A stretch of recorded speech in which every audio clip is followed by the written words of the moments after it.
But like, yeah. I'll give him the benefit of the doubt that he was pretty angry, so you can get a lot of shit done, I guess, when you're in a rage. But he's lost all that cortisol and adrenaline. he needed it, Dan. He could have used it. Yeah, I guess so.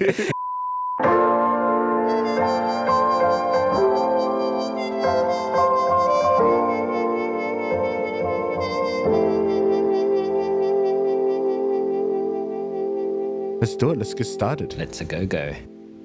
Hello, everybody, and welcome to another episode of Two Asian Blokes Podcast, a podcast where we talk about Asian pop culture, films, TV shows, comic books, anime, music, food, video games, whatever we're feeling at the time, really. My name is Dan with the H. With me, as always, is my co-host, Tavi. What up, Tavi? Yeah, not too much, man. It's very sunny outside in Melbourne, but also very cold in Melbourne. Yeah. Just continue on this cold weather.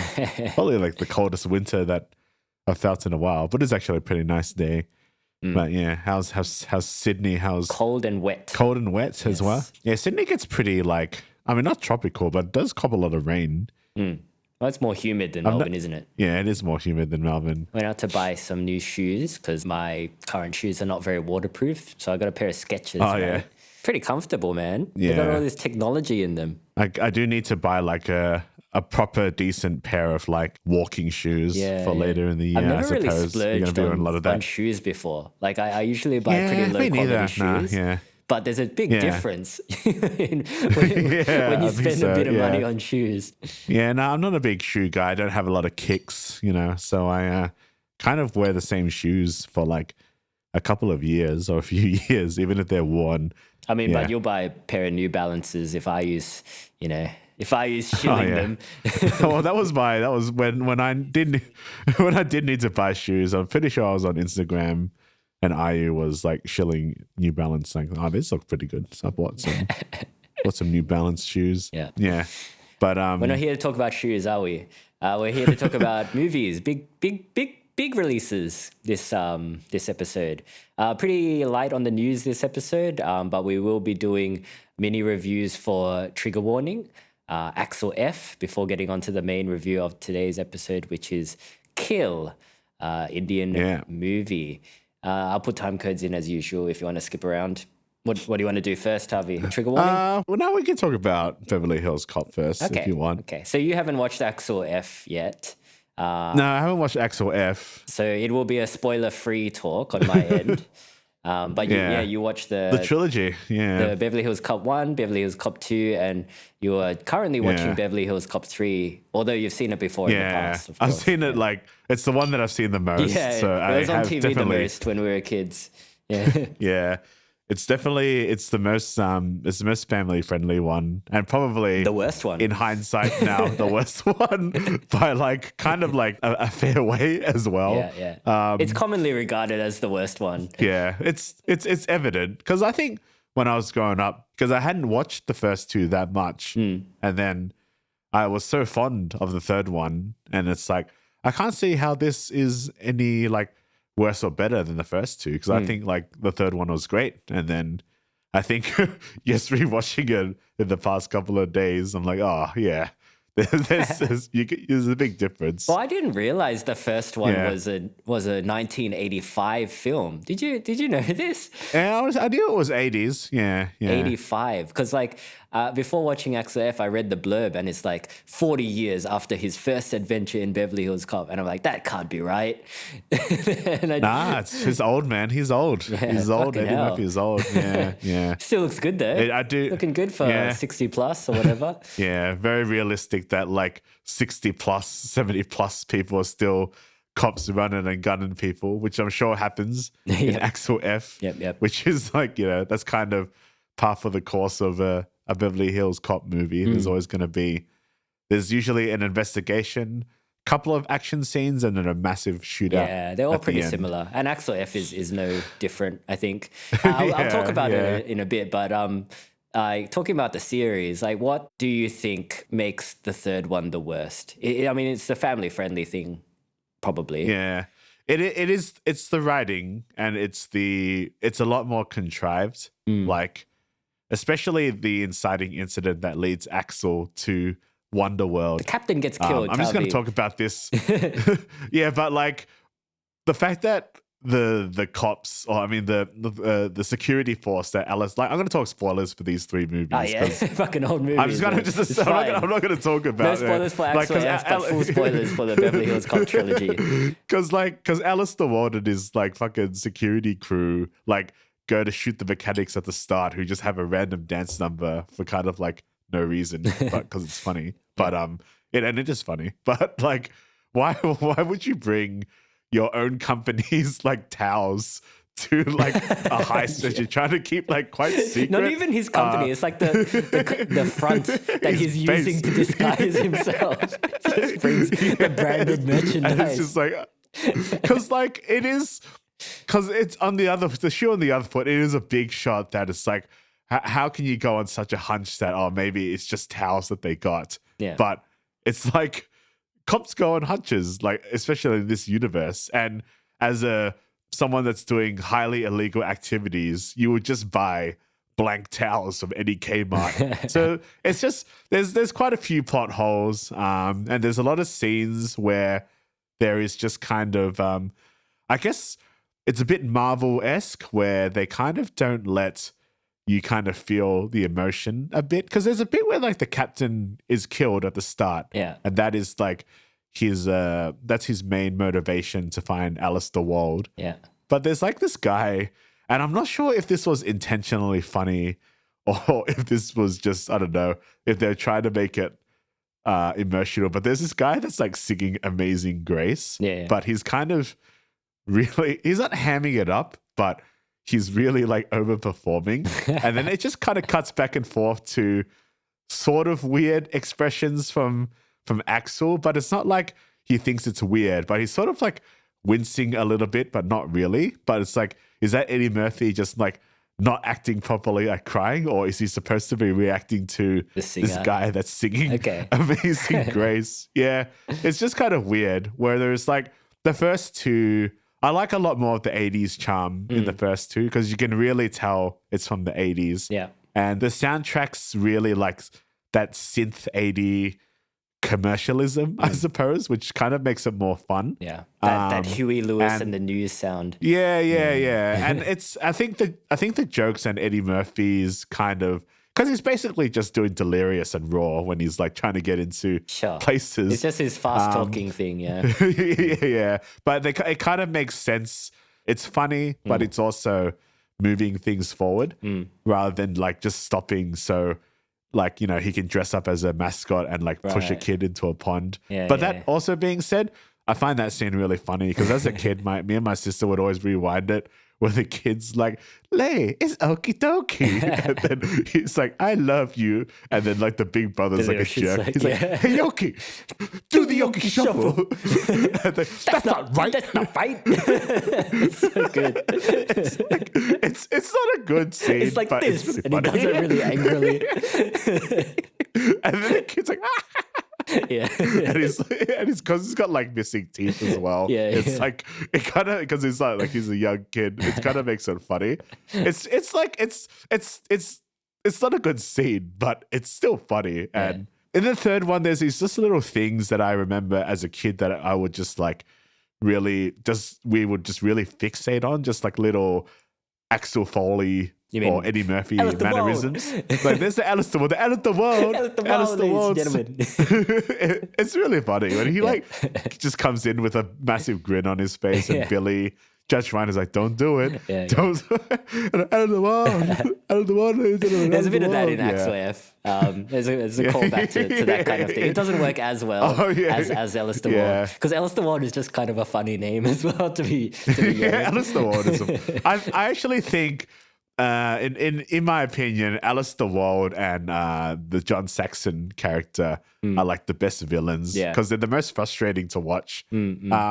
I think the one in the second movie is probably the least memorable, because it's like the really big blonde chick. Yeah, I remember the tall blonde lady. Yeah, I remember her, but you don't really see them being like slimy. They're not that unlikable. The other guy is just kind of like too cool. Just like a slimy old white guy, right? Yeah. And in the first movie, it's kind of just a slimy old white guy as well. Yeah, slimy old white guy. He's a bit more unlikable though.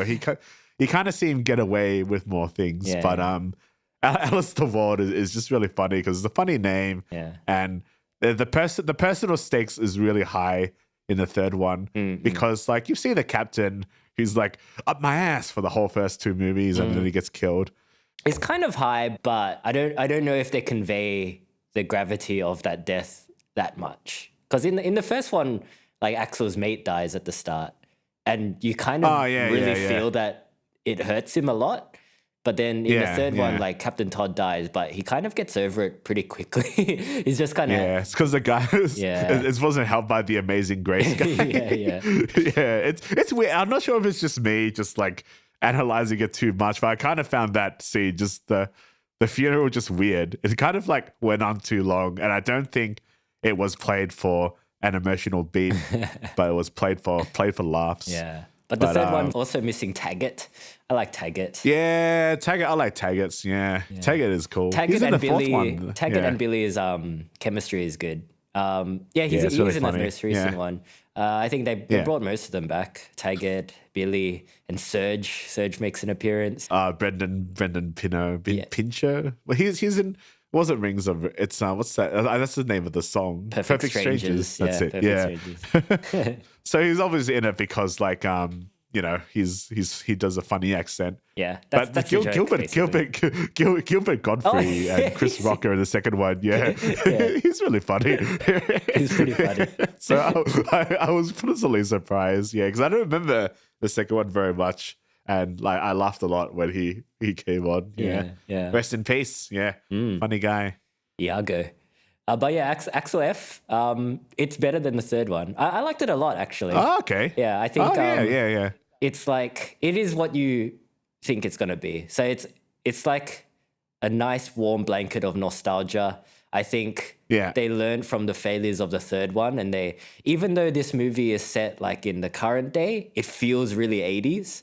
Like, oh, that's good. Yeah. The soundtrack is really 80s, and like the location looks really 80s for some reason. I can't. Oh, that's really nice. Yeah. I can't quite put my finger on it because it is modern day Beverly Hills, but just the way people are dressed and going about their business. I think it's the palm trees as well. It just feels really 80s. I think it must be a creative choice. I was actually really worried about that because the trailers don't make it look very good, to be honest, because it has like modern music, I suppose. Yeah, it has that's the only thing. The soundtrack for the most part is just kind of riffs on the Beverly Hills Cop theme.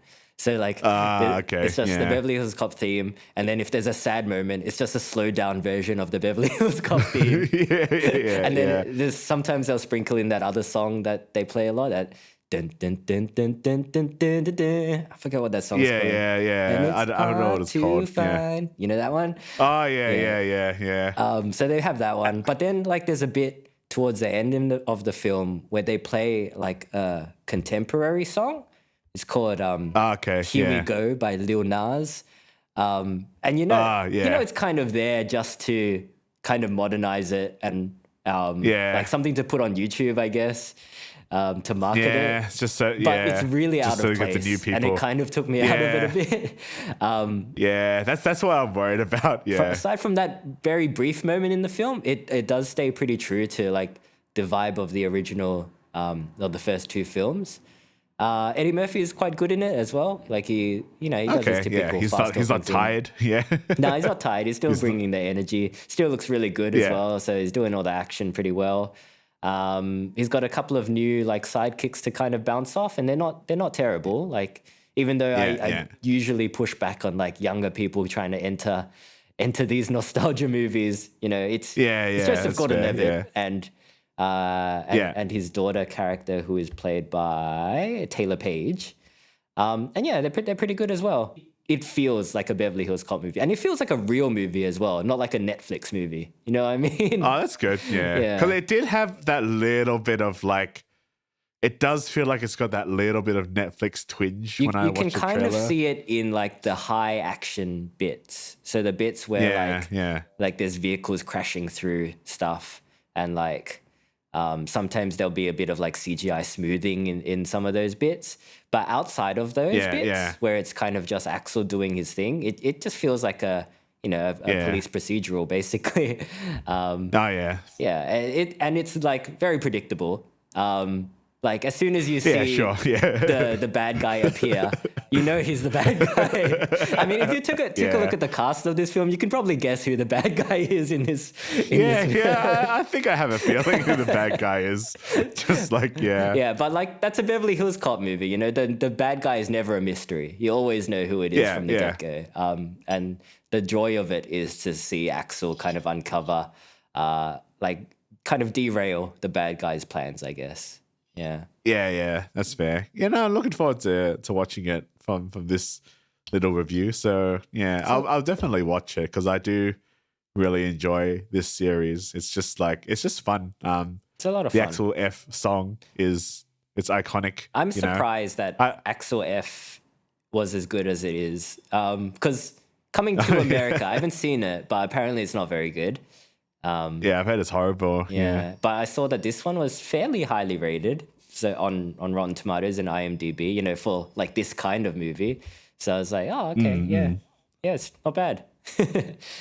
I had mixed opinions about it initially, but I'm not sure if that's just people not really understanding the simplicity of these kind of movies. Well, I mean, the first one was nominated for a couple of Oscars for like best original screenplay or something.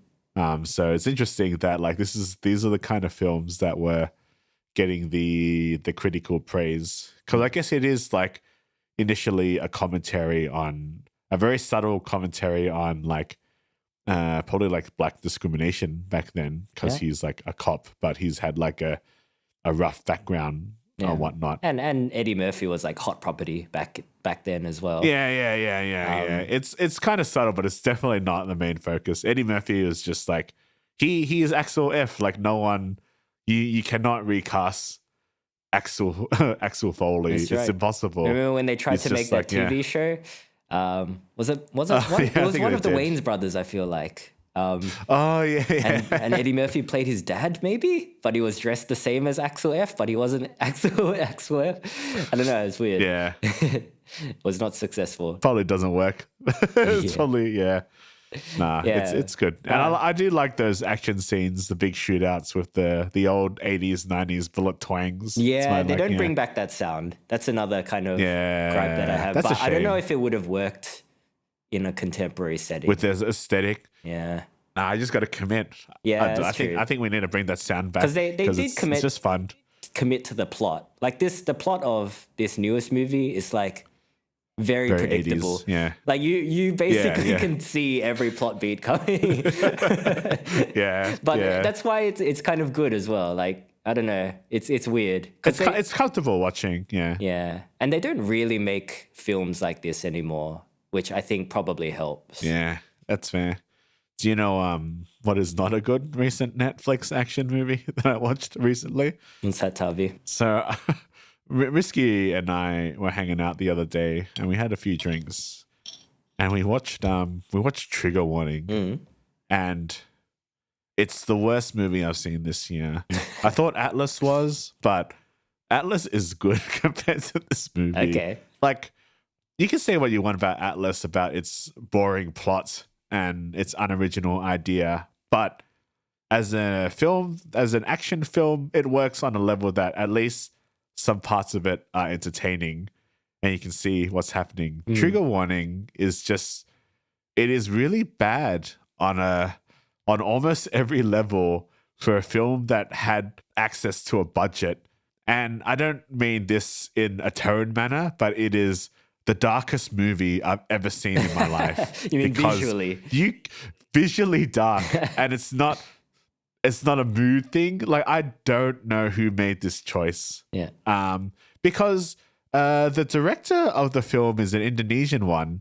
Because Risky was like, I recognize the name Molly Surya. I think I might be mispronouncing it, but she's made good movies. This is her Hollywood debut and an action movie debut, but she's made like I think her most famous movie is Marlena the Murderer in 4 Acts. Okay. Which is kind of like a noir western. 98% on Rotten Tomatoes. Yeah. So I think she comes from like an indie. It's kind of like Chloe Zhao. Like she kind of comes from an indie circuit.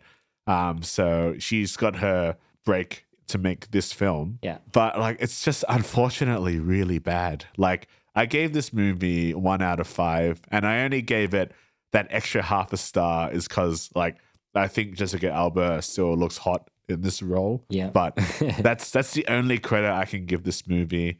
There's like these action scenes where, because she's supposed to be like a commando, like the plot of the movie is she returns home after like a mission or some shit. Yeah. And her dad has been murdered, and she's trying to figure out why. And he kind of owns this like underground tunnel kind of thing on a ranch, and like he was found dead like underneath it, but she thinks there's foul play, and then there is foul play. Of course, it's like it's kind of Axel Foley's plot without the charm. And, but the reason you watch this movie is the action scenes. Like the plot is very, very simple. I missed a lot of it because I ended up like just washing dishes while it was on, because I was just like, I just had enough at one point. Yeah. But the action scenes are really like badly done.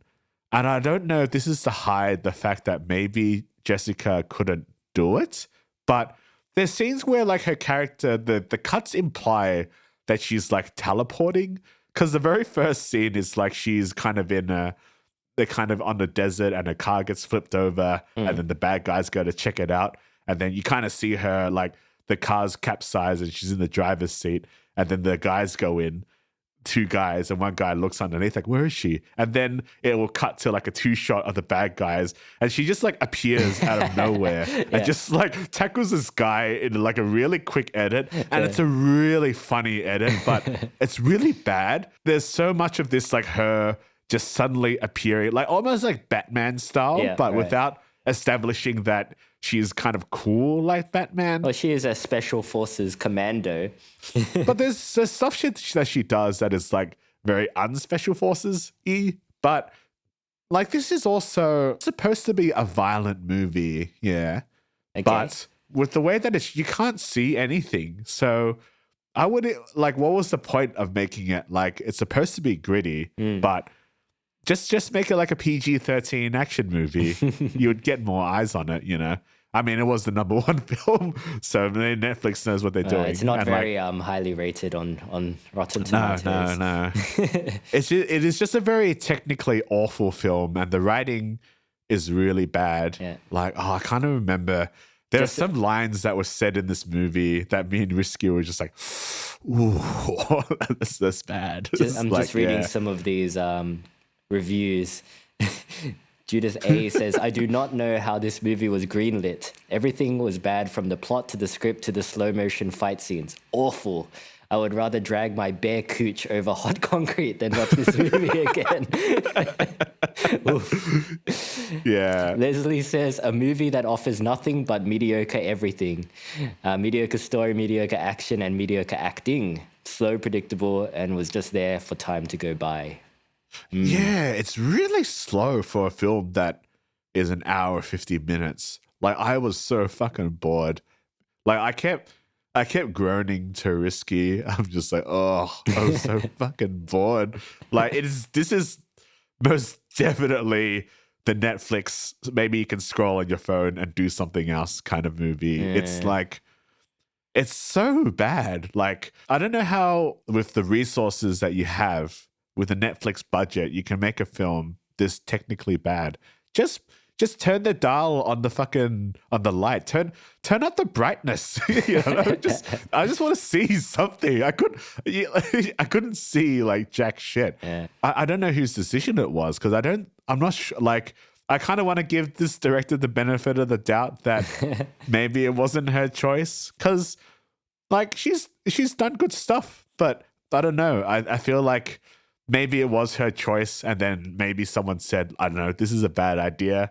And maybe she was stubborn about it. Like, no, I'm the creative. I know what I'm doing. Are there a lot of visual effects involved? Maybe it was there to hide some of the visual effects? Not really. Doesn't seem like that kind of movie, huh? No, it's supposed to be more of a close quarters, like hand to hand with a few gunfights. No, it's not. I can't imagine it being that very much visual effects heavy. Maybe Jessica Alba's stunt double was just really noticeable, so they had to darken everything. Maybe, yeah. There are scenes that are shot in the daylight and it's still too dark. Like, it's like, oh, cool. They're in the open now. I can see some action. And it's like they're like shooting under the shadow. They're fighting under the car shadow of crates or whatever. Yeah. Can't see it. Can't see what's going on. Like, yeah, I don't know. Like, I mean, my TV is not super new or super old. I think it's a pretty good TV. So I don't know like why it was. That's probably one of my biggest pet peeves for a movie is when it's too visually dark to see anything. Yeah. Can I ask, what is the significance of the title? Does it have any significance? No, it has no. It's like, because obviously trigger warning is a term that's thrown around a lot for people who are not ready to watch a film's like strong themes.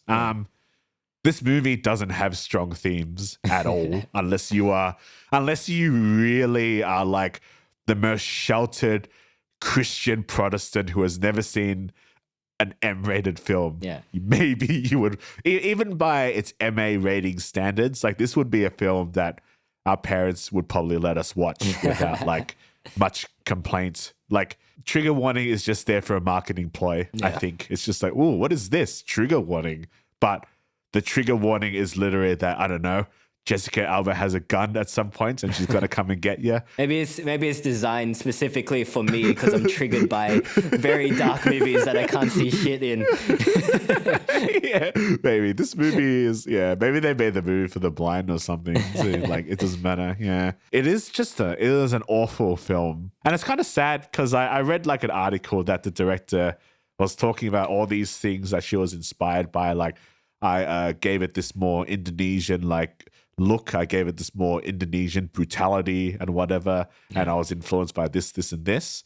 And I did not get any of that watching this movie. It doesn't show at all. And like, I mean, I hope that she gets another chance to make something in Hollywood. If she wants to make a Hollywood movie, you know, maybe something that plays to her strengths, like a more moody, like neo-Western, you know. Just watching this movie like makes me appreciate like how like good Ballerina really is. I actually really felt like watching that movie the other day. I'm like, man, it's really not that hard to make like a pretty unique action film with a female-led star that's cool and has its own style. Yeah. But then even if it's good, maybe nobody will watch it, Tavi. So no one will watch it. Yeah. Maybe it's an uphill battle. These female-led action films. Yeah. The thing is, this was number one for like a week. So, and I contributed to that. So Netflix must be reading everything new that comes out on Netflix is number one for a little while. Yeah. It's funny because sometimes when Netflix gives you we think you'll love these. And then I look at some of like, what? Like, what do you think? Like, I've been watching that would make you suggest I would like this movie. Like, but this movie is, it's bad. Skip it. Watch Atlas instead. Atlas is actually much better than this movie. I can't believe I'm saying this, but Atlas is actually like much better than this movie. Like, this movie makes me want to give Atlas a higher rating because of how bad it is. Well, since we're on the topic of commanders going on a rampage of vengeance, let's talk about Kill. Indian Hindi language action thriller written and directed by Nikhil Nagesh Bhatt. We apologize in advance for any pronunciation errors on our part. It's been a while since we've spoken about an Indian film. I've actually really been keen to watch like a new like cool like Indian action flick because it has been a little while, and I think I've seen some other like people talk about like Indian cinema, like kind of just discovering it as well. Yeah. Well, you sent me the trailer for this film a while ago. And it was kind of billed as like really gory and violent. And I was like, it's pretty unusual for an Indian film, I think. So and it is gory and violent. So we'll talk definitely about it. Delivered. We'll talk about it. Probably non-spoilers first and then give you a spoiler warning before we get into full spoilers. But it is in cinemas at time of recording. So if you want to go check it out, I enjoyed it. Yeah, I would recommend checking it out. No, I definitely, I did definitely thoroughly enjoyed it. There was a point, I think, in the movie where I was like, I don't know if I was enjoying it that much. I think you and I probably had the same experience. Yeah, we'll talk about it. Yeah, and then it's like... That's definitely full spoilers, but... that is a full spoiler. Yeah, but the main premise of it is, it definitely has that kind of Indian plot points where it is focused on like the love between the lead, who is Amrit, and he is trying to get to his girlfriend, who is in an arranged marriage to someone. I guess he's trying to stop that somehow. So I think they're gonna try to elope away, like after they arrive, I think somewhere like at the end of this train destination. Yeah. But it's basically hijacked by a bandit family, I suppose. Yeah. 40 of them. Yeah. Well, not initially. It kind of spirals out of control at a point. But yeah. yeah. So Amrit is an army commando he's joined by a mate who is named Viresh, I think. Yeah. Yeah, but one of the most disposable looking motherfuckers in this movie. He does get very injured in this movie. yeah.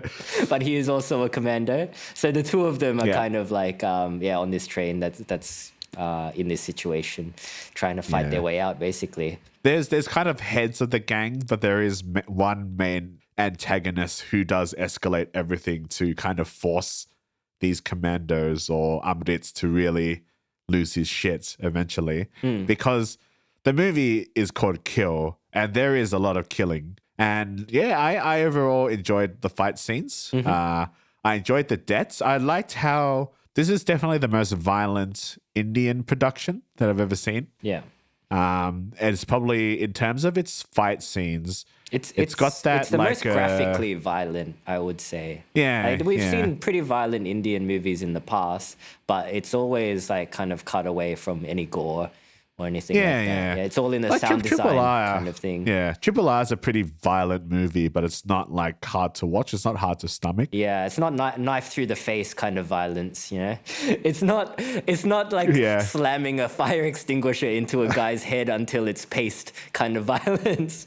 Yeah. But like, I think it's pushing the boundaries on that, I think, but it still is holding back just enough, because there is like, bits where he's smashing a guy's face with a fire hydrant. You hear the sound design suggesting that it's paced, but they do show that guy's head again, and it's kind of just a bit more messed up than usual. That's paced, Tavi. He paced that guy. No, because he does something, and then you see that body again, right? And then it's like, we're there's a lot of bodies. Maybe I got kind of confused with the bodies, but it is definitely the most violent, like graphically violent Indian film that I've seen. I'm not sure, because when I think of Indian cinema, I kind of think of them as typically what we would call M-rated movies. So like, not just in terms of violence, but in terms of like subject matter as well. Nudity, maybe foul language as well. I remember there was a movie I watched called Premam a while back, and every time like somebody lit up a cigarette, a warning would come up saying like, cigarette smoking is bad or whatever. So I've seen that in a few like Indian films as well. I don't like those messages in the movie because it takes me out of the film. Like when we were watching Bikram Bera, where like every time they would like spark a cigarette or drinking, it's like, by the way, drinking is unhealthy or smoking is unhealthy. Like, don't do it. So there's not, because I'm not sure there's even any smoking or drinking in this movie. It's funny how it's like don't drink and don't smoke, but like killing's fine. Smashing a guy's face with a fire hydrant, it's fine. You know, it's all good. Yeah. I think in general this film is pretty different to the other Indian films that we've seen. So. Yeah. Like in terms of structure as well. there's no musical number in this film. Yeah. Which I was slightly disappointed by, to be honest. But there is like one kind of song, I think, but I think it is just like a needle drop of some sort. I think a musical number would probably be a little bit out of place in they're this always movie out of place. That's the point. They're out of place, but they fit. Like in Triple R, it fits. Even in Bikram Veda, it's like it fits. You know, there's just something so much fun about Alcoholia. Sure. Whereas in this one, it probably just will not make sense. Yeah. And I have a feeling they were going for an international appeal. It does seem like that. Because there is a lot of, there's like little tastes of like, I guess what you call the Indian cinema, like kind of, I guess, Bollywood feel. Like there is kind of a very strong romantic core behind the motivation of the film. Yeah. And there is kind of like cheesiness, and there is extreme hyper masculinity amongst the male leads. Definitely a bit of bromance there, yeah. Well, I was watching like a couple of people comments on some Indian cinema in general, and I think they were like talking about Monkey Man. I think it was the Fung Bros, who I like watch and listen to pretty often. And they had mentioned that, like, you know, they'd watched the Monkey Man, and they're not like familiar too much with like the Indian action landscape. And I think they were saying like it is kind of cool to see Dev Patel in a role where they kind of portray, I guess, a Southeast Asian or Indian man as someone who is like hyper masculine in an extent, like he's killing a lot of guys, whereas like Asian men in general, Southeast Asian men, East Asian men, were kind of portrayed as weak usually, like a bit goofy or effeminate, I suppose, like easy to pick on. But I think from my experience of Indian cinema, I think dudes are always like pretty fucking like masculine, if you ask me. Yeah. Like it might just be the type of movies we've been watching. Trope, yeah. But yes. Yeah, maybe. Yeah. Usually they are pretty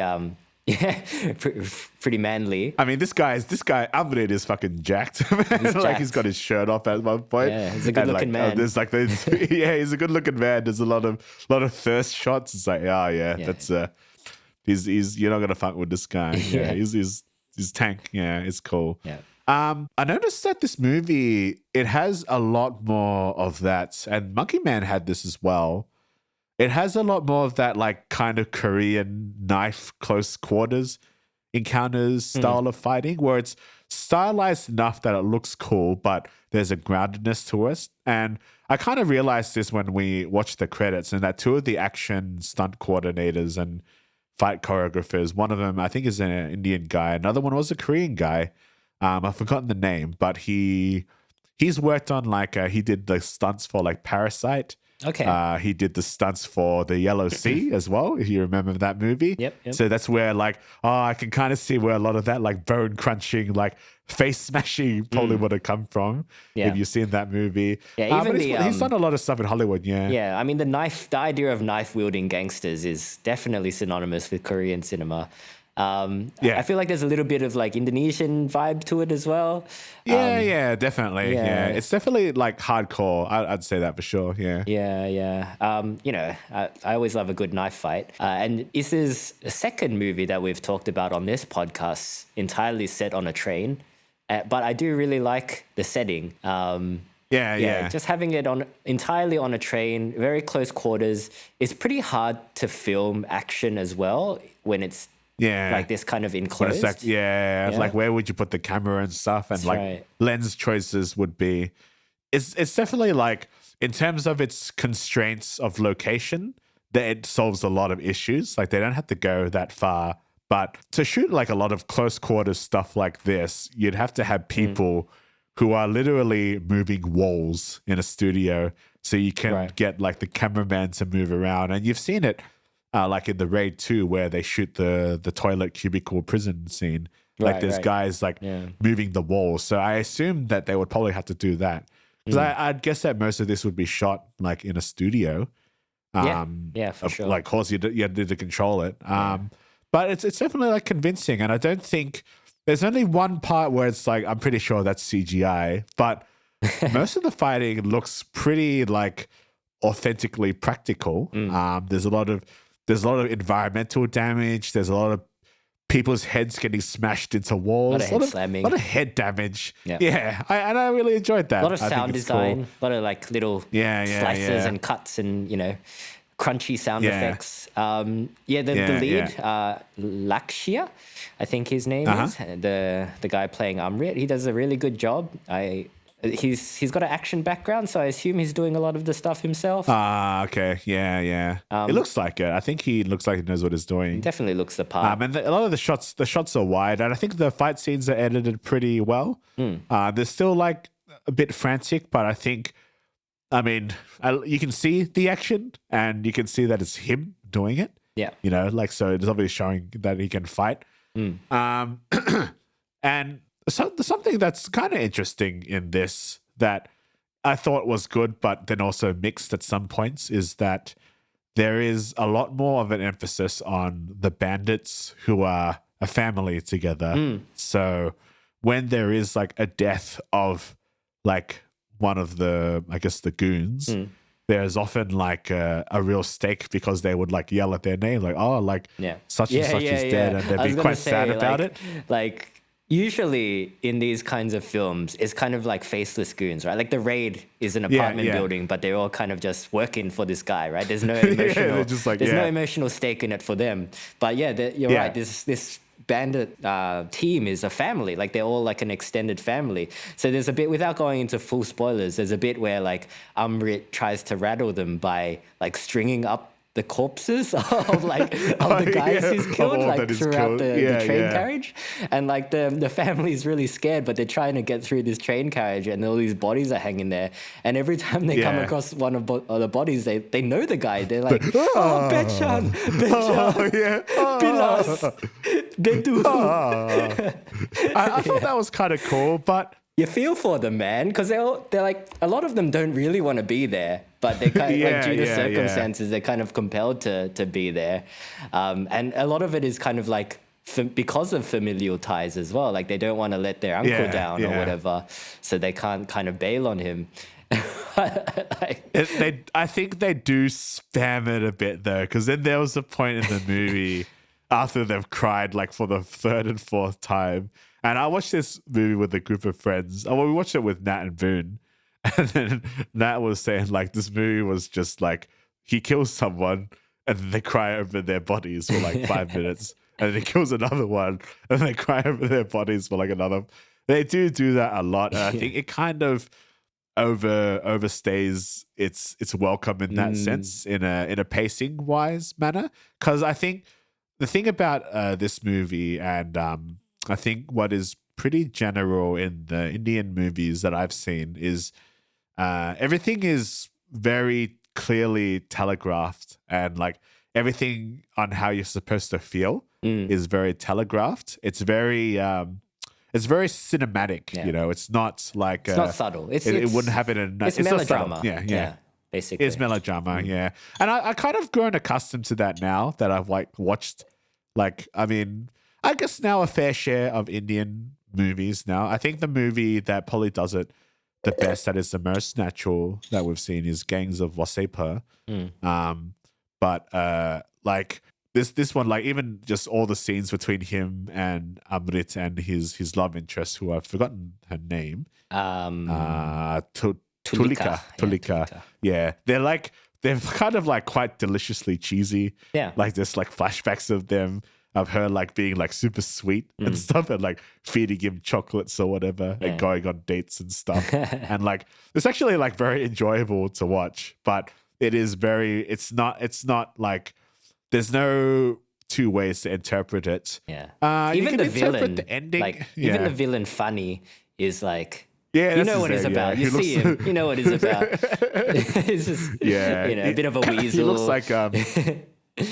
He looks like Indian Jay Baruchel is what I was thinking when I watched the movie. Yeah, you're not wrong. Because I recently, I recently watched the tall hair. The tall hair does a lot. Yeah. And he's like quite scrawny and like unlikable. I really enjoyed his performance in this movie. Like I like these really deliciously like evil guys. he's not that evil, but he just kind of He's a bit ratty. like lost his cool and he's ratty, and then he just becomes like a pretty bad dude by the end. And because it is his actions are the one that is arguably getting the rest of them like killed. Yeah. Because like I can't, without going too much into I mean, he spoilers, basically like, causes the spiral, you know, like yeah. it's mostly him, and his refusal to kind of give up on the situation as well just keeps getting his family killed. There's a bit where like his dad is kind of telling him off, and then Funny's like, oh yeah, I mean, screw the old ways, basically. Like, we're bandits, we'll do whatever we want. And he kind of walks off. And there's a moment where Fanny's dad like looks at one of the passengers, like, who is this other older guy, and it's almost like he's looking at him like, oh, what am I gonna do with this kid? You know, he's like, kids, you know? Kids like fucking hell. Yeah. He does kind of ruin it. Because like there is a criticism that probably you and I share that is like, without going into too much details, the first act of the film does not actually have a lot of killing in it. And it goes on for a while. Because at the start of the film, the two commandos, Amrit and Videsh, they're sort of trying not to kill anyone. Sure. Well, Videsh, like, he kills one guy. It was a split-second decision. Yeah, but there's kind of a sort of a throwaway line from Amrit saying like, it's messy, like you shouldn't kill them. Yeah. Because it's messy. But there's a lot of stuff that happened in this movie that could have been prevented with the death of these guys. Yeah. And by the time that shift in the film where the killing begins, these bandits have killed people already. Yeah. So I don't know what RE is engaged, but yeah, the dudes have killed like teenagers and shit in this movie. Before he decides to kill people. So it's like, yeah, if you had just killed Indian Jay Baruchel at this point, like, you know, most of this would probably not have happened. So it kind of felt a little bit, I guess it's a little bit contrived. And the fighting was fun, but it was just not what I was expecting until that shift. That's when now the movie has picked up and I'm really enjoying the hell out of it. I feel like that it's intentional though, Tavi, because just like everything that happens, there's like when the shift happens, the titles come on to the screen. I think that's a really intentional like shift in the film, which maybe it does go on for a little bit too long. Maybe that's the only it might be a pacing flaw. thing. I think so. Yeah. But I mean, I see what you mean. Like, a lot of stuff happens in this film because the movie kind of just has to keep going. But it's an action film. Like, what do you want? You know? No, it's definitely an action film. But I think like as an action film, like I guess it does subvert that expectation of like, well, most action films would have the lead character just killing remorselessly these faceless goons. And because you are supposed to feel for the goons as well. But like, I think there's a kind of a reasonable point where maybe it was just on for too long where it's like, all right, I think you should have just killed this guy, or you could have done a better job at like apprehending. This shit is getting out of hand, dude. Man. It's getting fucking out of hand. Yeah. It's getting out of hand. Yeah. I think it's probably my biggest criticism, but I don't think it detracts from my enjoyment of the film, because I still think this is a very solid action flick where like I'm thinking like, you know, whether I'm comparing this to Monkey Man and whether which one I like more or less than Monkey Man, because like I had my issues with Monkey Man as it being like not the first act of the movie. It was kind of hard to see, like, because a lot of the action was a bit too frenetic, and you know, it was too much cutting away, a lot of close shots, but I really thoroughly enjoyed the climax of this movie. I enjoyed the climax of this movie, but I think I enjoyed that shift and then everything that kind of led up to it a bit more. Like, there are a couple of goon deaths where I think the main character was kind of robbed of it, where he kind of was a little sort of Deus Ex Machina out of it, but it's kind of like makes more sense for the context of what those characters are going through, getting revenge. And he kills a lot of men, those Tavi. Guys. He doesn't have to kill them all, he does kill a lot of men. And like, he is getting pretty tired. So I think this movie does a good job of like making him seem like I guess a John Wickian badass, but he is like still getting pretty tired. Yeah, he's still vulnerable. He takes damage. He's not invincible. It's a lot of scenes where you think like, oh, you know, you feel like that he is in mortal danger. He's not an indestructible man by any means. I think like, I think as an example of Indian cinema that is influenced by other countries' cinema, I think Kill is probably what I would prefer rather than a Monkey Man. I think the Indian flavor is still really strong in Kill. Whereas Monkey Man feels more like an international film, because it is, you know. It is. It's not an Indian film. Yeah. So like the idea that these bandits are a family, I feel like that's very kind of like in line with Indian values. The whole romantic subplot as well. That's pretty Indian cinema. But it's still kind of got like these other flavors in it. Like the musical choices, I think, are pretty like Western. And like the action itself is probably like, more influenced by other Asian cinema rather than Indian cinema. So I really enjoyed it. I think some parts it's kind of hard to tell where people are on the train, like because they're kind of like going outside the train, on top of the train, and then like all of a sudden he's behind the goons or whatever. But like I don't think it matters that much. True. Yeah. I didn't really have an issue with that because it's kind of just like you kind of just make it up at this point. Like, it's kind of whatever. No, that's probably a legitimate criticism. Yeah, for sure. Yeah, because like it's not like a bullet train where every train carriage has like a different aesthetic for some reason. This is just like it's a more grounded type of train, so every cart kind of looks the same. But that said, they do a lot with it. Like they use like really dramatic lighting.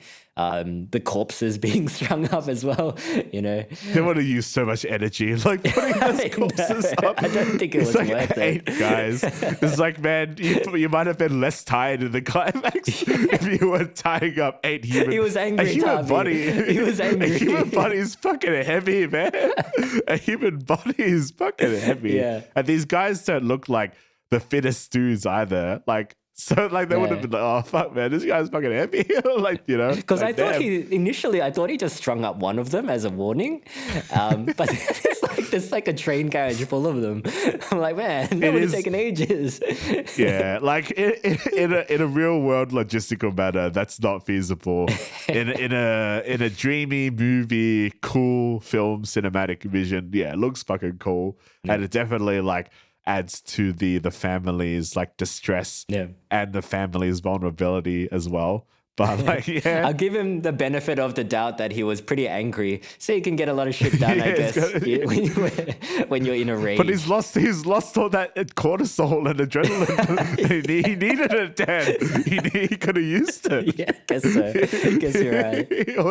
Because he gets pretty hurt at the end of the movie. Yeah, he's like, oh fuck, man, stringing up those 8 guys. God damn, maybe not the best use of his time and energy, huh? Because adrenaline, I'm not sure how revenge-fueled adrenaline can last, but there would probably have been a point of clarity probably around the 7th or 8th guy that he strung up, maybe. I might have ever done it a little bit, like, maybe if I had just like knelt them on their knees or something on the ground, and they would have used less material, like, All right, well, should we talk spoilers for this film? I think we should. I think we should. But no, good film. I would check it out. Definitely. Definitely go check it out. If you're a fan of action cinema, I'm curious to hear what Indian film lovers think of this film, because, like I said, I feel like it's pretty different to most Indian films. Well, I think before we get into spoilers, I think this movie's box office return is only just modest, because there is a a much bigger Indian production out at the moment that I might go check out. Is that Kalki it's called like, one? the Kalki 28, Yeah. 2898. And that's the blockbuster hit of, that's a blockbuster Indian hit of the summer or whatever it's summer. I don't know. But that movie, apparently there's been blockbusters that have come out while that movie has been out, and that movie has just eclipsed them all. Sure. For what I've seen from the trailer, like in its most surface level like comparison, it kind of looks like Indian Dune. Okay. Apparently it's quite good, but yeah, it's really like it's a really big deal over there. I think it's really got the audience's attention over there, and I might go check it out. It's showing at a lot of cinemas here, so who knows? Maybe if we check it out and we like it, there will probably be another. I didn't film. really enjoy the last blockbuster Indian film that I watched. Yeah, what was that? Brahmastra? Yeah, was it? Brahmastra. Was that called? Yeah. Yeah, that movie didn't look very good. Like, because you said you were gonna watch it, and if it was good, you'd tell me, and I'd watch it. And I saw the trailer, and I'm like, that doesn't look like my kind of film. Just like they're a bit too much. And but no, Kalki, it looks okay. Like, I think it is also based on like Indian mythology as well. Like, it's based on some kind of folklore legend, but I've forgotten what I've read about it. But yeah, I might check it out. Like, it looks all right. I think Kill feels more like an indie film, like a, I don't know, like a Scott Adkins kind of release. But yeah, I think Kill probably has more of that cult cinema international appeal. The Night Comes for Us. If you're a fan of The Night Comes for Us, you'd probably enjoy this. Yeah, I fucking love that movie, man. I want to talk about that movie one day. if that for me, it's like, that movie, it's wanton violence. It's probably too much for most people. I'm like, no, it's just right. But anyway, I guess we should get into spoilers. Right, full spoilers for Kill. So it gets a lot better when the girl dies, huh? Yeah. I do want to talk about that. So this was actually kind of unexpected, to be honest, because the girl is killed by Funny. Yeah. So Funny, he kills her in a pretty dramatic manner because like the main character kind of gives her a knife earlier. He's like, use this to defend yourself, and she's got a bit of fight in her, like that. He likes that. Yeah. That's what Funny, like if he's doing the Joker. But like she tries to fight him, but then he ends up like slashing her and like hurting her. And then he kind of has her against like the wall of the door. And then he like stabs her in the spine. And then at that point, I'm like, okay, that's kind of sad. No, he stabs her in the stomach first. That's right. Yeah. And then it's kind of like, oh, she can probably recover from this.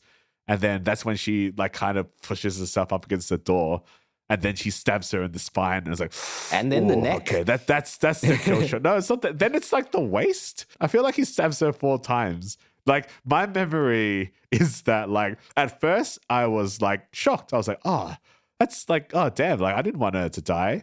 And then by the time he gets to her neck, because I feel like they have kind of used the reaction shot and the slow-mo of her getting stabbed a bit too much, where it kind of like kicked into the comedy side of my brain, where he's like, I think he's kind of overkilling her, because from how I think I might have remembered it wrong, but the way that I remember it, because I did have a couple of drinks while watching the movie, stabs her in the stomach, stabs her in the spine, and there's like these really strong emotional beats of the main character reacting, stabs her in the side of the waist, and then stabs her in the neck.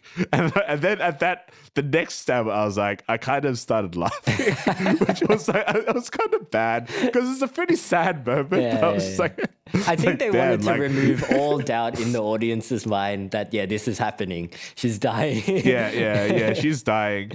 And not only does he stab her in the neck, but then he like chucks her out of the train, where I'm pretty sure her corpse would be just quite a bloody mess at the end of. So I'm like, okay, well, they're really, as we were saying before, it's not subtle. It is like, she is most definitely dead. She's not coming back in Kill 2. There's another one, which I don't think there will be. But like, I think they had just gone over the sweet spot where I felt bad to, this is pretty funny. I'm not sure if this is just me. That seems to be I'm a theme in this film, though, Tavi, where maybe they they overuse tropes a little bit too much, where it becomes funny. But I feel like that's part of the joy when it comes to this kind of film as well. There is like when things get taken a little bit too far, where it gets to the point where it's kind of funny. But like, what was your reaction? Like, did you have the same reaction, or were you a bit more sadder, or did you not feel anything? I was like, no, I was genuinely surprised when she does get killed. Yeah. And then like it's followed up very quickly by like him going on a murder spree, and then I was like, okay, this is where the film is, and I was relieved. Because that's where kill comes in. That was probably the emotion that I felt during that scene is relieved, because the way that this film was built, like when I watched the trailer, it's like, oh, the most gory, most visceral, violent film kind of thing, and then you're watching the start of it, and I'm like, oh, it's pretty violent, I guess. Like, it's at that point where it's violent enough to be like, oh, yeah, I could see why they would market it as, like, a violent film. But it's, like, not enough to be, like, for me, to be like, oh, this is kind of, like, yeah, this is enough. Like, I didn't feel like the violence was enough at the start. But then when she dies and he goes on like a killing spree, I'm like, okay, yes, finally, this is what I came for. Exactly. Yeah, I think relief is also, that's a good way to put it. I think I felt bad, but then I'm like, okay, now he's killing people, you know.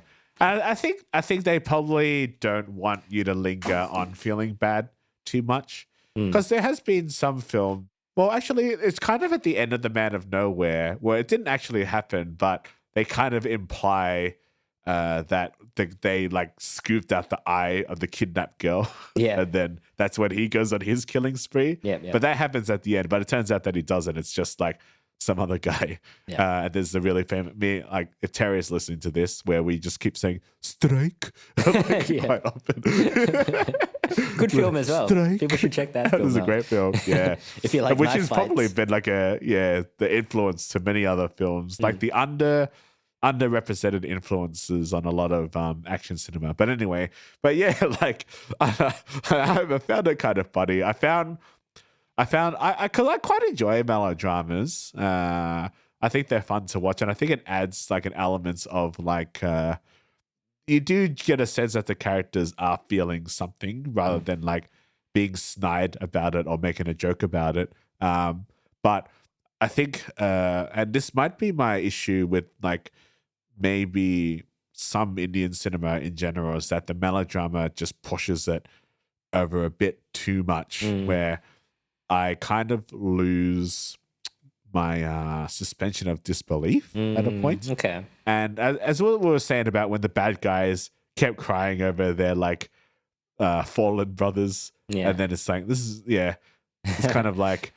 yeah, sure, but also as a film's like, as an action film, it's like, yeah, you kind of want to get over it. But I feel like even more, that element of it is pretty subdued compared to other Indian films. I think so. Even something like Triple R, you know that scene where the guy's getting whipped, right? And like the song is playing and it's kind of explaining what you're supposed to be feeling.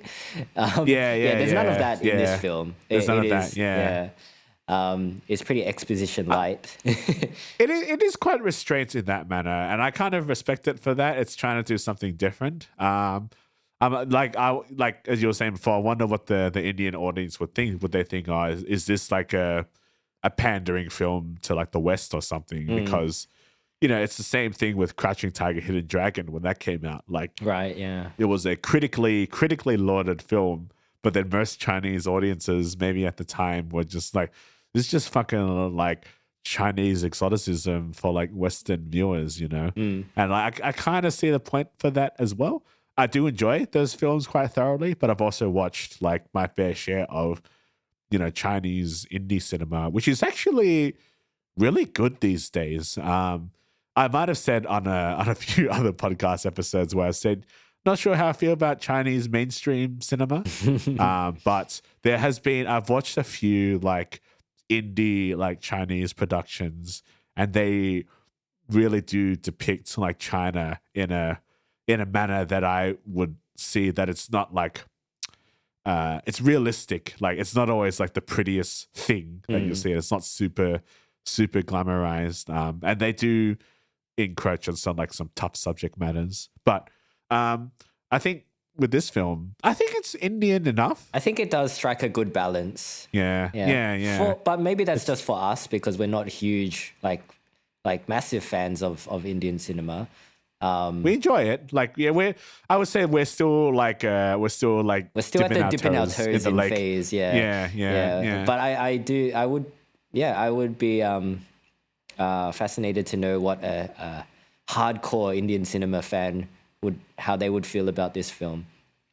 I think for me, you should appreciate a film for what it is rather than what it isn't, right? And I think this is at its core, it's a very enjoyable action film that is it's a fun action film. Just violent enough for my taste, I think.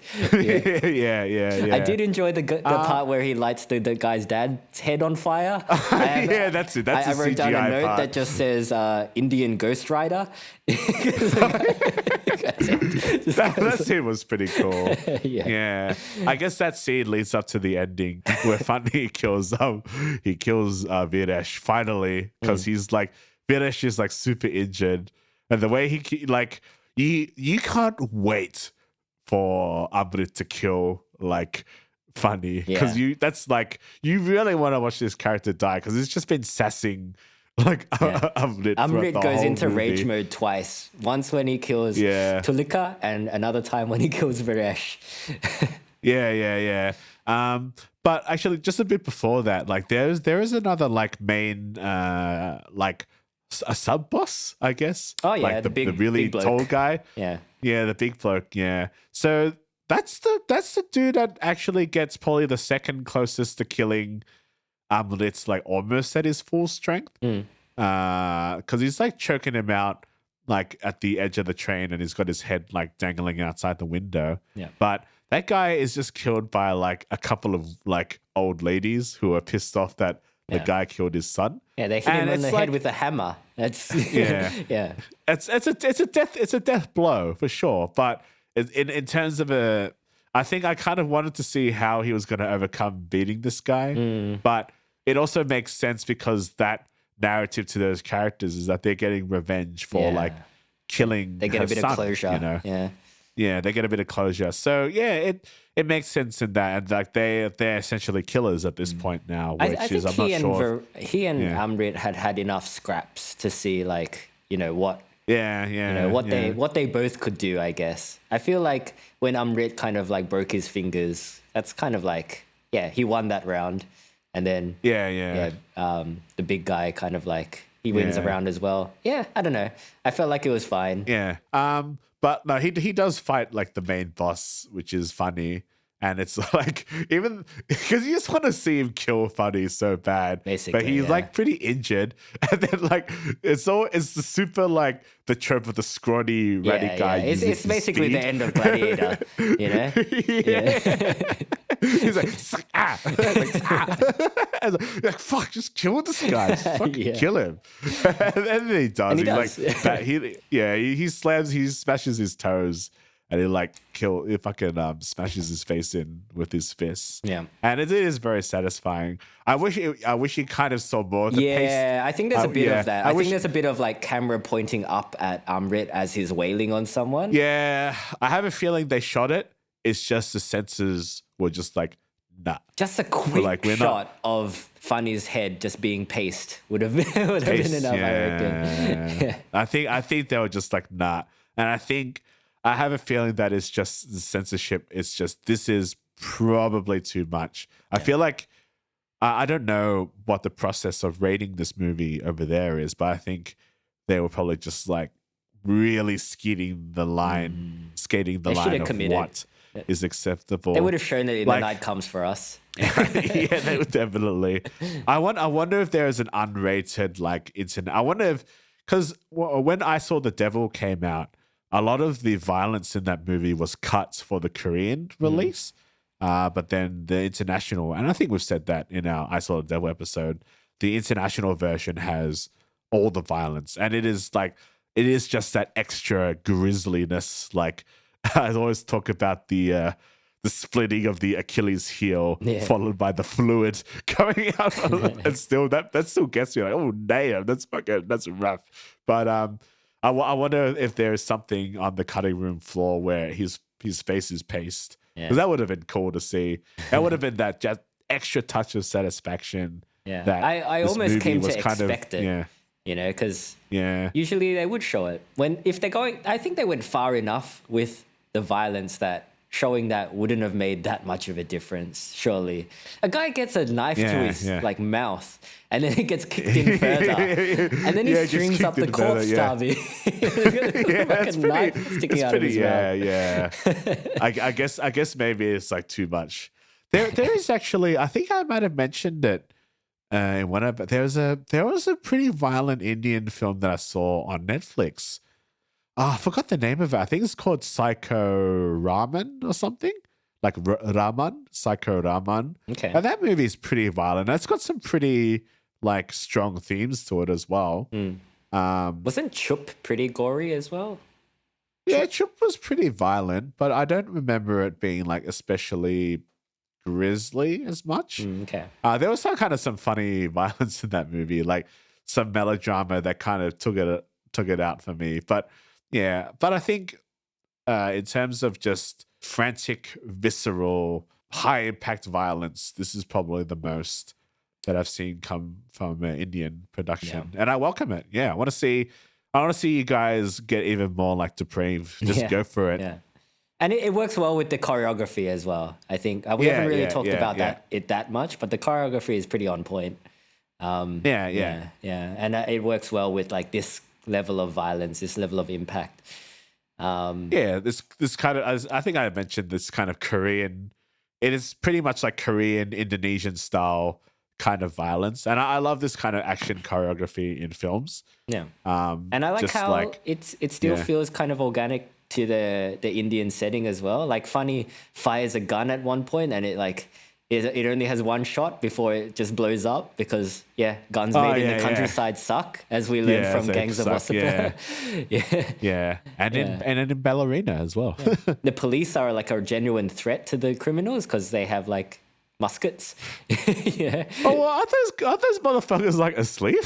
They spend a lot of the film just oblivious to what's happening, which is probably a plot point, but you know. I'm not sure. Is that a commentary on authority? There was a point in the film where I was like, why is this train continuing to go? Like, why hasn't anyone stopped this train yet? And then it like cuts to a scene where the driver is just asleep at the wheel. Like everybody in the driver's cabin is just asleep. I wonder, would they not have heard anything that was going on? Is there not someone like watching over shifts? But maybe they just don't have that, like that technology on the train. It's just like, Well, there was one guy. Budget, There was one armed guy in the cabins at the start, but then Funny just takes him out, and I guess that was the only guy they had patrolling. Did they kill him or did they just like? They killed him. Yeah. He's the first. Because there's like a bit where the dad talks about like the code, like that their family abides by, but I'm not sure if there is one. Like, are they privy to just like killing people or not killing people? Well, Funny kind of plays by his own rules, I guess. Yeah, I think that's the idea. And I guess it comes to bite him in the ass or in the face. And his whole family. So some of the family do get away, like, because they're just like, fuck this. Actually, I do want to touch on that aspect of it. So at the end of the film, where Funny and Amrit are having a showdown, Funny's like, who kills like this? I killed 4 of your guys and you killed 40 of my family members. Like, how does that make sense? And I'm like, oh yeah, you're kind of right, Funny. Like, you're a bad bloke, but you are kind of right as well. Like, did that land for you at all? Like, did you feel sympathy for the bad guys at all? No, not really, because like it's the argument of like what's one life at the cost of another, you know? And I think if you are a bandit and you are on board and your intention is to cause harm, then you're fair game. You're fair game at this point. And it might, whether it's not a commentary as Amrit being a commando, because he kills motherfuckers all the time. And then if you want to go into the ethics of war and a soldier, it's like, oh, as the Joker said, war like kills people, like, but you kill one little girl and everyone loses their minds. It's like, no, it is what is the cost of life, Yeah. So what is 4-1? And on the bandit's point of view, like, it's not worth him killing them all. But from Amrit's point of view, like, you came onto this train, you caused chaos, you, like, regardless of your circumstances or your living expenses or whatever, like, you are intentionally and willing to kill people. You're fair game. Like, get fucked. Like, like, whether or not, like, the other guys deserved it, it's like guilty by association. It's like, I guess I found it interesting as well because a lot of the plot is driven by Funny's dad kind of fearing that vengeance is gonna be sought, because so, like, that's kind of why they commit to trying to kill all of them, because they're worried that if they don't, the Tulika's dad is going to, after the fact, seek out all of them and kill them all anyway. So kind of interesting. That is it is interesting, but I don't think it's justified in a sense that it's not the amount of people. I think it is like there's that murky judicial factor into it that I'm not going to go into because I'm not a lawyer. I think Amrit is still undeniably the hero in this piece, but maybe I would have liked them to kind of lean more into, like, is he a monster? Him kind of being a villain? Yeah, that's true. That would have been pretty cool. Do you know what movie that does that pretty well? Trigger warning? The Beekeeper. The Beekeeper. Okay. There's our obligatory Beekeeper reference for this episode. There is a point in that movie where I'm like, maybe Jason Statham is the bad guy. An unintentional thought. Good stuff. What do you think of the ending? Ambiguous that's ending? right. I want to talk about the ending. I think it is an ambiguous ending, but I think he died because of what Tulika says to him. It's kind of like, do I need to be killed so that I can be with you? Yeah. And if I'm taking all my cues at face value from this movie, it's what she's saying. It's implying that, she just had to die and he had to die so that they can be together. So I think he's dead. Yeah. And the fact that when he was walking off the train, none of the, like, ambulance guys were trying to help him at all. They just, like, all ran past him. Yeah. So it's kind of like we were saying that. Why don't these motherfuckers trying to help him? I was like, it's because he's probably dead. Because he's fucking hurt. Because Jay Baruchel just fucks him up. He's like, yeah, he gets stabbed a lot. Yeah, yeah. I think he's dead. He saves. One of his other main motivations is to rescue. I forgot about this plot point. Is to rescue Tulika's sister. I forgot her name. She's not an important character, but she's literally just a plot point. He saves her, gives her a hug, and gives the dad a hug, and then I probably assume that he just died. He flies off into the sky. I think he's probably dead unless Kill does well enough to get a sequel. In which case, maybe he was alive all along. It's a John Wick situation, Tavi. That's a extraction situation. Yeah. Like, so, this movie was bring it back. Yeah, John Wick 5 will probably be out. And he's like, It's like, I didn't die. It's like, well, I should have died. But I don't know, like, do you think it's like, I think it's ambiguous, but I don't think it is in a sense. It's open-ended enough that they could do a sequel if they really wanted to. Yeah. If they are going to make a sequel, he's going to open, like, in the hospital, and this guy, he's like, you've been out for like 3 weeks. And then it's like an army guy, and it's like, we want you back in the field or something.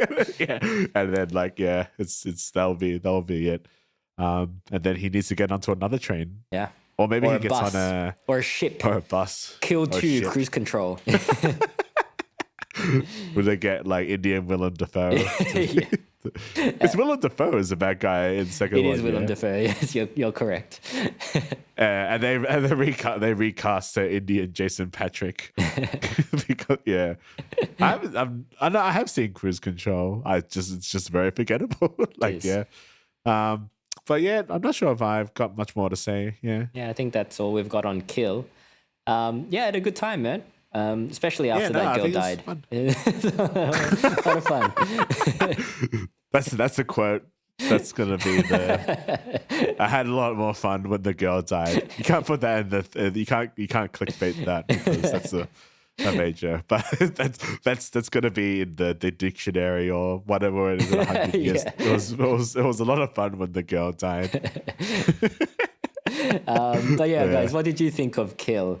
Did you enjoy it? Are you a big fan of Indian cinema? If you are, let us know what you thought about this movie. You can get in touch with us at twoasianblokes@gmail.com, or you can join our Facebook group to be part of the conversation, or you can follow us on Instagram and TikTok at '2AsianBlokes to see what we're up to. Yeah, and also let us know if Kalki 2820 is it 2898?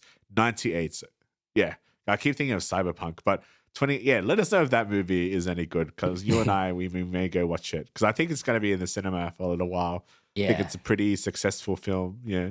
Yeah, let us know if it's worth watching. Probably is. All right, guys. Until next time, we'll see you later. See you later.